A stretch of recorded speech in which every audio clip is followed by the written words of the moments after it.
What's good, YouTube? Boy Reanimate Tay, and today we're reacting to the actual reason Key and Peele hate each other.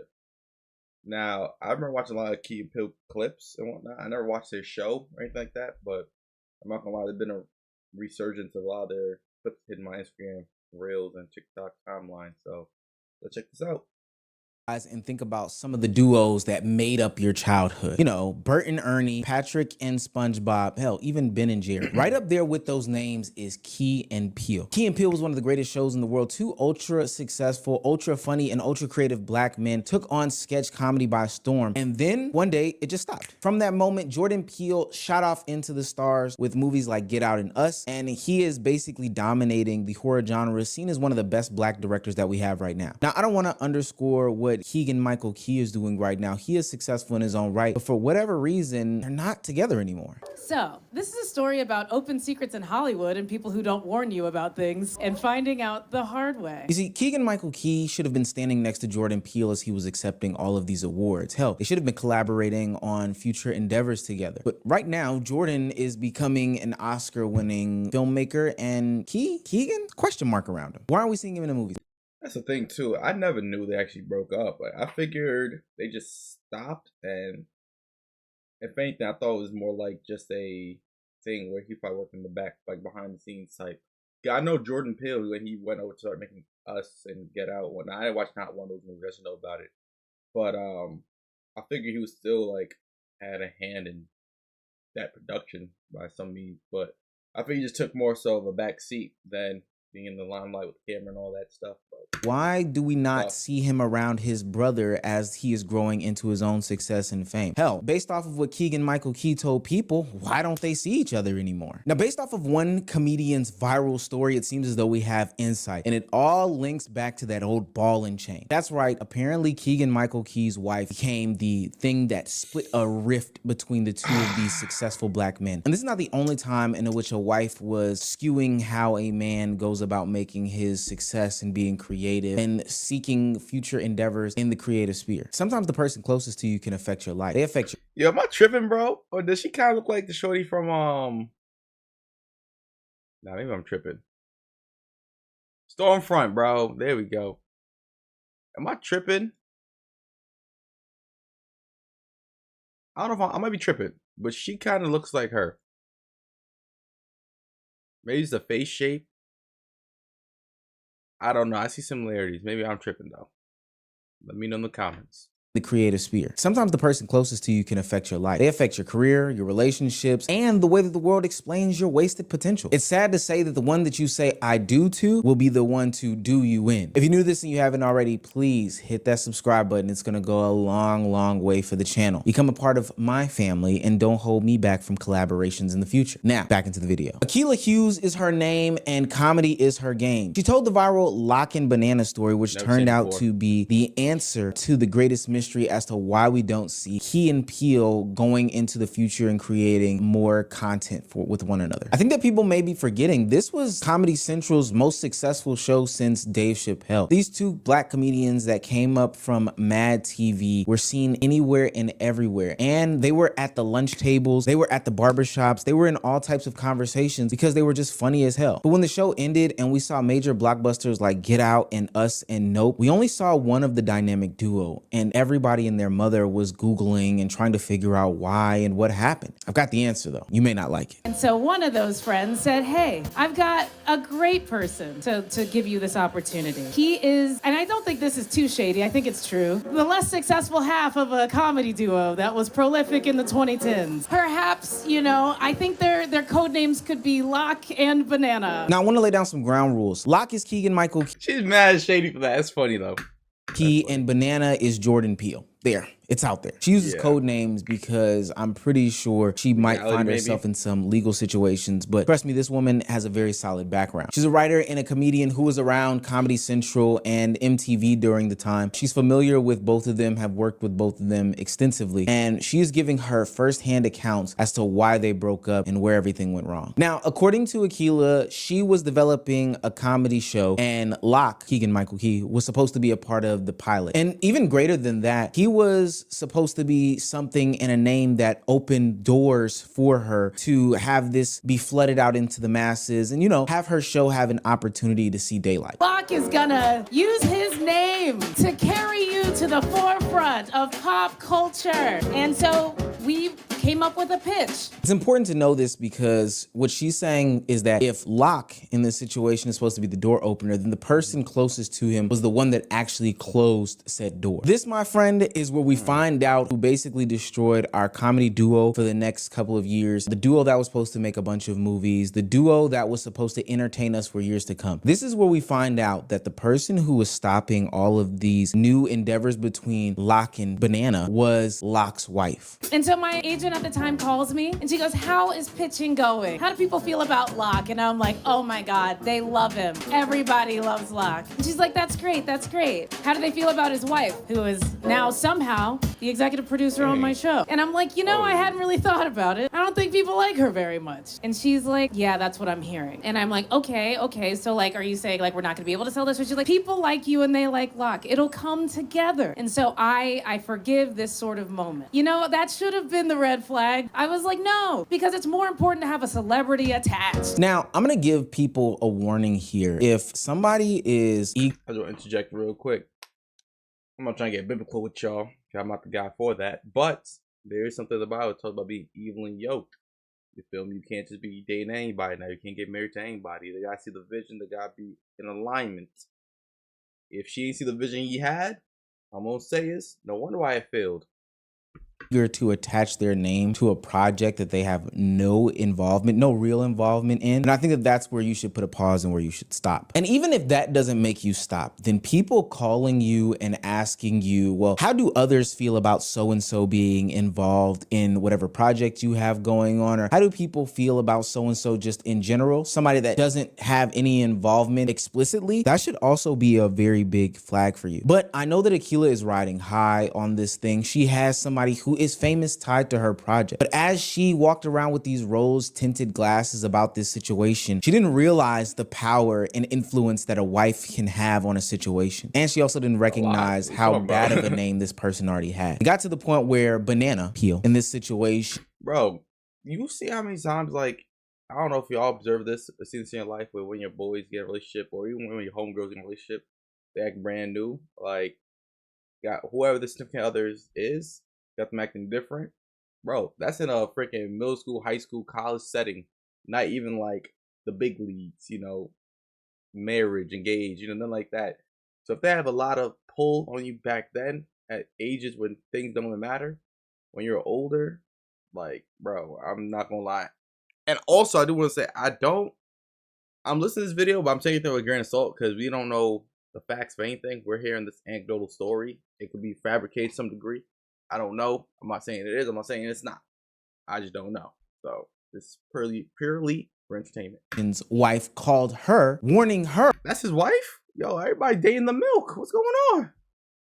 About Locke's wife. So I answer the call, and it is from Banana's wife. And Banana's wife says, hey, I just had dinner with Locke and his wife. They say they're doing a show with you. And I said, yeah. And I, again, don't know how she got my phone number. So this seems urgent. And she says something that, like, chills go down my back. She says, I'm just calling you because I wish someone would have warned me. This now has escalated. So it's getting messy.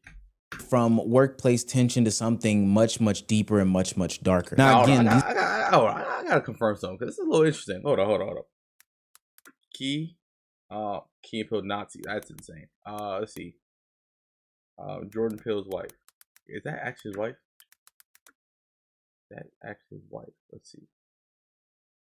Okay, that is his wife. Now let's see something there.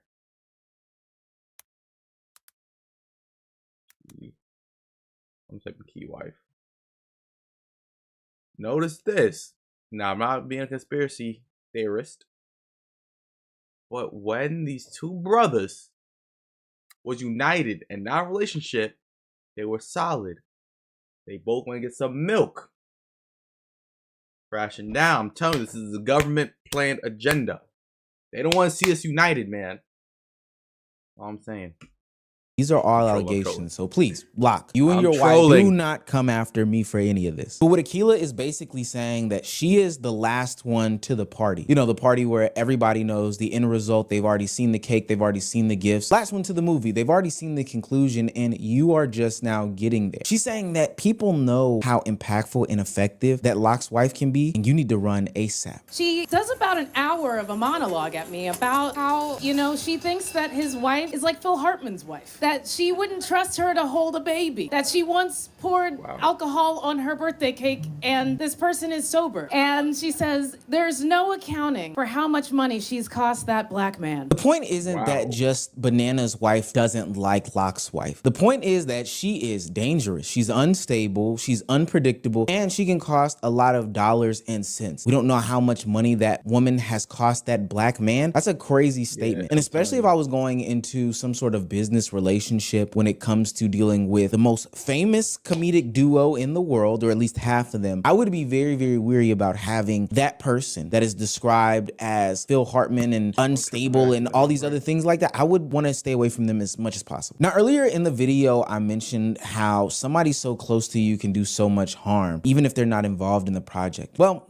in this situation, Locke's wife actually gets involved in said project and starts to muck it up and starts to disturb everything. She first of all, she comes on and then yells at everybody because she said she got the wrong Zoom, but everybody else was on the Zoom. She's here to offer notes. Yeah, she has no credits without this man. Her notes are comedy happens in threes. The letter K is funny. And finally, give the audience some candy. It's not that she just had creative opinions on a project. I think that really sounds like somebody who has nothing and really around the coattail of somebody successful. Like, that's so weird to me. It's like, yo, if you're in a situation where you're being part of something bigger than yourself and you have no credentials or nothing, just shut up. Like, I'm not gonna lie, like, you're better off. Yo, K, give candy. That's like someone who just wants to contribute for the sake of saying, yeah, I did this. Like, bro, sit down. anybody has the right to do so. Hell, if y'all tell me in the comment section what to do in my next video, I may or may not do it. I may change shirts, I may change lightings. That's all fun and games. It's the fact that she has this power over Locke in this situation. She's somebody who can and will make life a living nightmare if her orders, her thoughts, her opinions aren't brought to the forefront. And that's exactly what she does when people don't take her seriously. Yo, I'm literally, yo, I was joking when I said, no, I wasn't even joking. She actually does like Shorty from The Boys, right? Now, when I said this, the face shape, all that. But yo, for y'all that have been watching The Boys, I've been catching up. I'm on season 4 now. I think Shorty was in season 2 and a bit of 3. Why is it that she had Homelander in a headlock? Had him doing craziness, had him pretty much, you feel me, with that whole type of time and all type of stuff, right? I'm telling you, bro, they look just alike, and they taking over people that they know got power. Yo, this is a fictional show, clearly, but look how it manifested in real life. Truth be told, the show might be based off of this. Well, she didn't like that nobody laughed or thought her ideas were good, so she threatens to sue the network. You see, now we've shifted into an entire different direction. Your partner is no longer somebody to bounce ideas off of. Your partner believes that she is one of the heads of the project. Hell, and one of the only voices that should even matter. And it's not that she even gets a little bit upset that maybe nobody's listening to her idea. It's the fact that she's willing to even tank said project by bringing up front a lawsuit in order to get her way. This is exactly why we haven't seen Locke and Banana key. That's like that one dude, like, you go to his crib, something like that, and y'all playing the video games, something like that. You get in a roasting battle. I'm not gonna lie, it was me at times, but I had a homie that will also do stuff like this.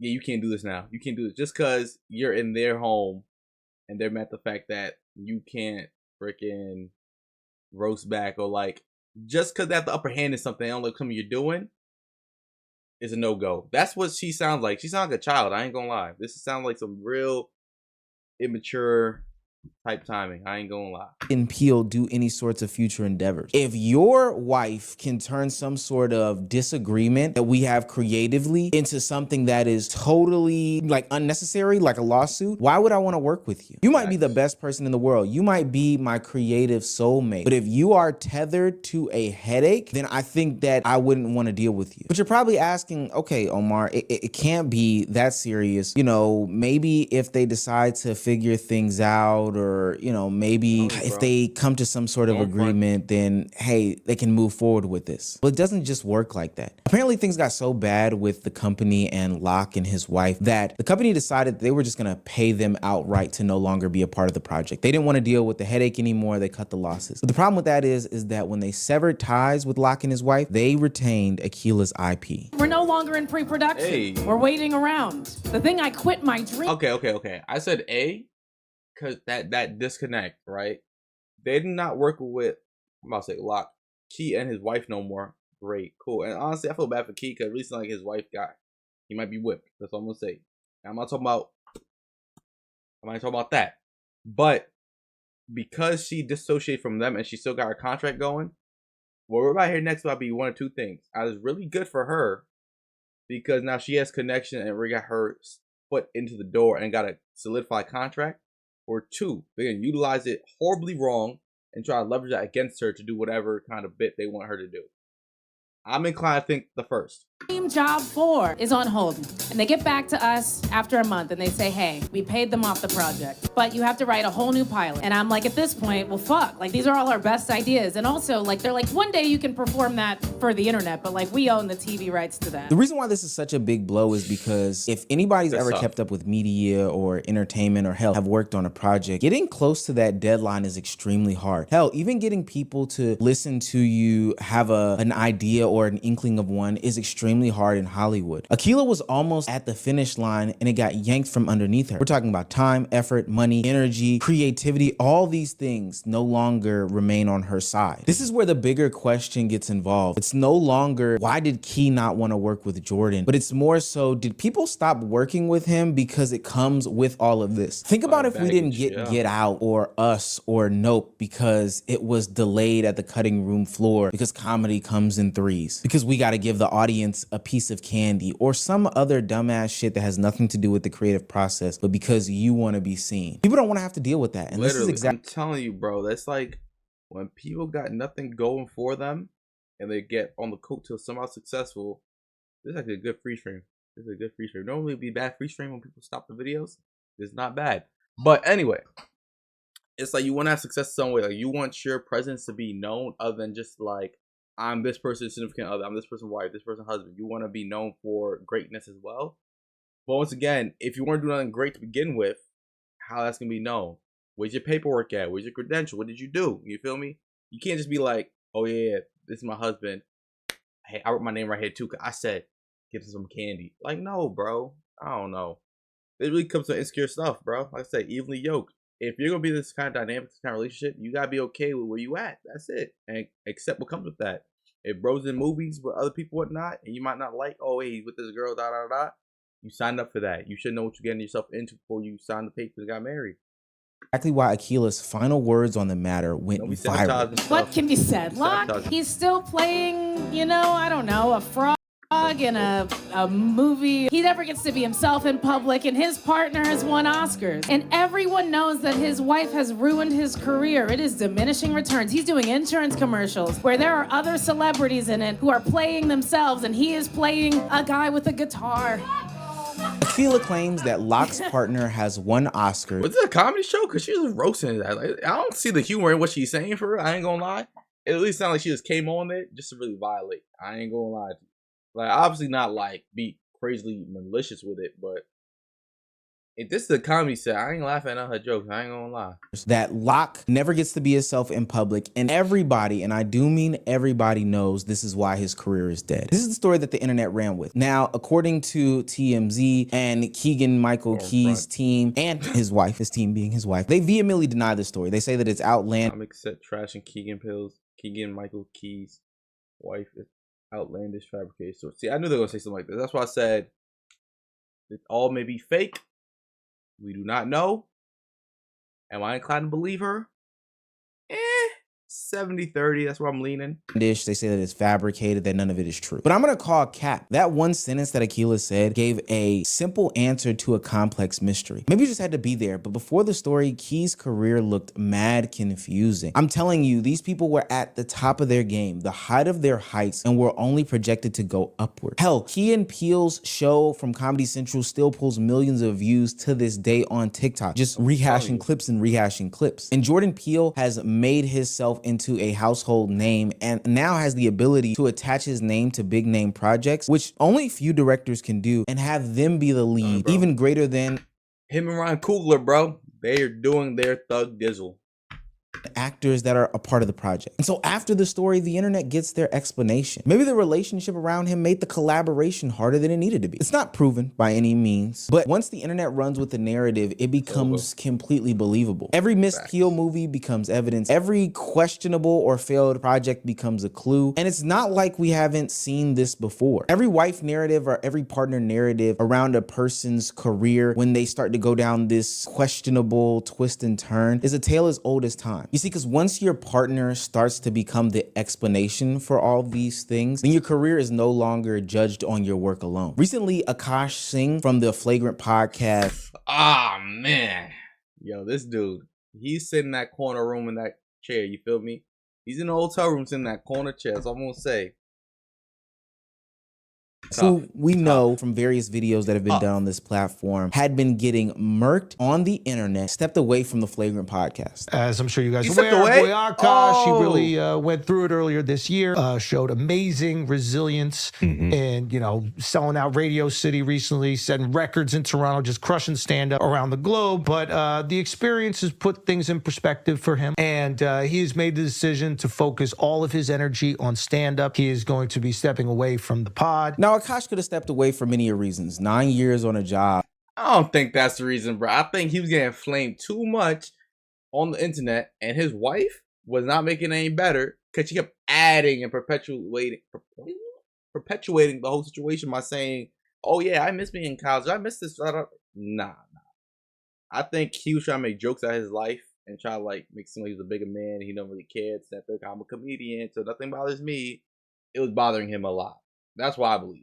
Is something that is commendable for a lot of people, and it's a long time, so maybe you move on to the next thing. But the internet, and myself included, can't help but think your partner, who recently became a part of the public spectacle, the conversation for the day, has tainted your image, especially because you went on that podcast and tried to frame yourself as one of these do-good relationship people, and your partner came in and kind of undercut all that, and now you want to. And you know, I haven't watched anything pertaining to this whole situation beyond what I saw like, I want a year ago, maybe. I know Fresh and Fit are eating him up right now because I remember seeing a clip when I think Fresh Fit was on the podcast Flagrant, and he was really like left and right hitting them like, "Yo, red pill ain't crap." Center.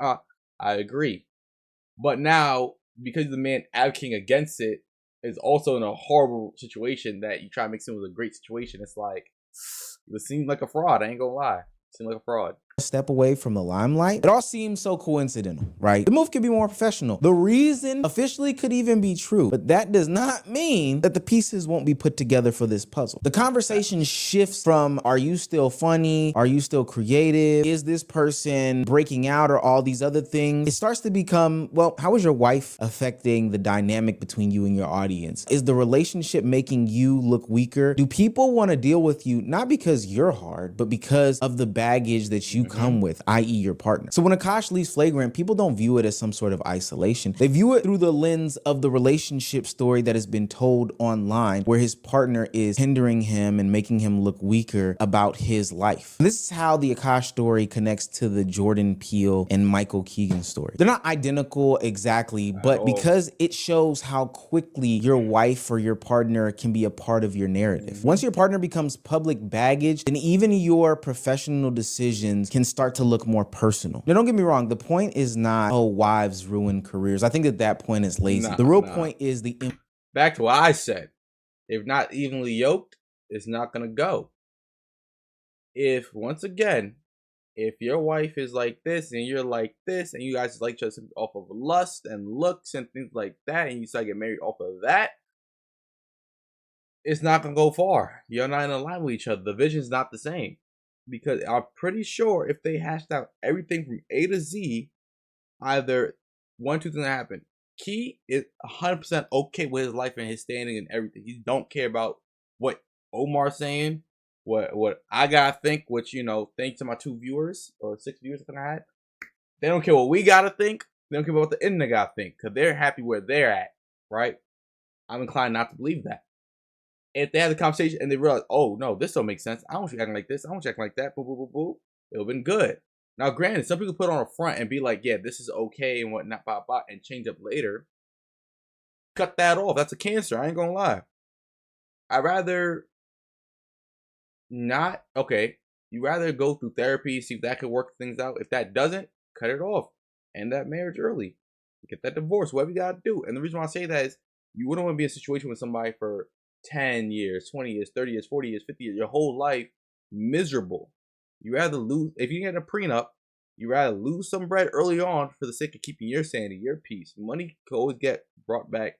Assets is temporary. None of that is going to be come with you when you, feel me, exit. So, bro, influence that not a worth it. partner can have. When I was younger, my mom always told me that you are a reflection of me just as I am of you, and then also whoever you bring into the fold is the exact same. Who you have in your inner circle, more specifically your partner, affects everything about you and how people see you. It affects who you cut off, how you handle conflict, how collaborators experience you, whether potential collaborators want to build with you again, or a good partner can protect these potentials. All these things come into play when you bring somebody into your fold, especially as a public figure. A good partner should add to things. We've seen, whether it be with social media content or the movie theater industry, all these other places and spaces, dynamic duos, husband and wife, wife and wife, and anything in between. Hell, even brother and sister, father. Yo, my point exactly. Ryan Coogler and his wife, bro, solid, bro.